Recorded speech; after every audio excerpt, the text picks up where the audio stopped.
There's this time right after the leaves are just starting to open up when everything is this bright, fresh green color that just everything glows this vibrant green.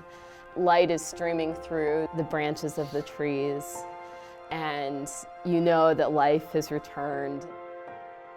I was at my grandparents' house and I saw these big red and yellow tulips, and my memory from when I was young was that these things were huge, 3 feet tall, and these big flowers. I don't think I realized till years later that those kind of subtle influences probably directed me towards horticulture.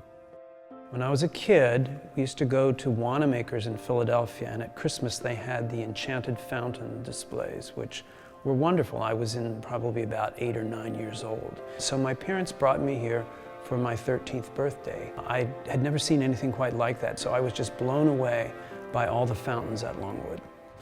The way I think about my job, I think of myself as a maker, doing art with living things that's big enough for people to walk through. That's what horticulture is.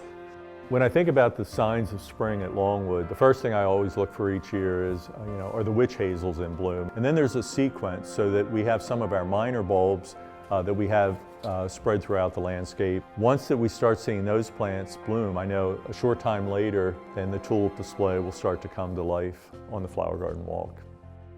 Each fall, we plant outdoors approximately 240,000 spring bulbs.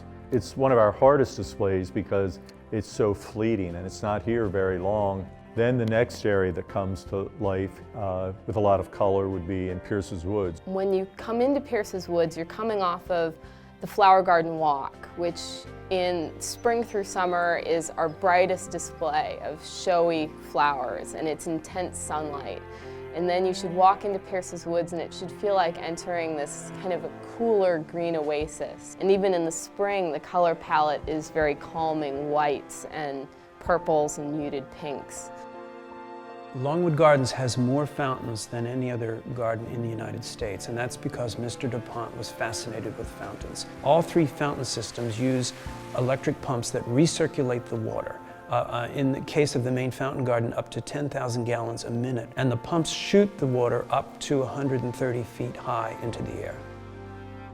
The pumps are original equipment, and you just can't get spare parts for them, so a lot of the parts have to be custom manufactured. And our plumbers and electricians spend the winter months getting things ready for springtime when it all comes to life again. You could be a gardener and work with plants at any number of locations. The thing that I like best about being a gardener at Longwood is the diversity of people here. How much they care about their job and the passion for the work that they do. It's really incredible. I don't think you can compare it to anything else, but One word to describe Longwood.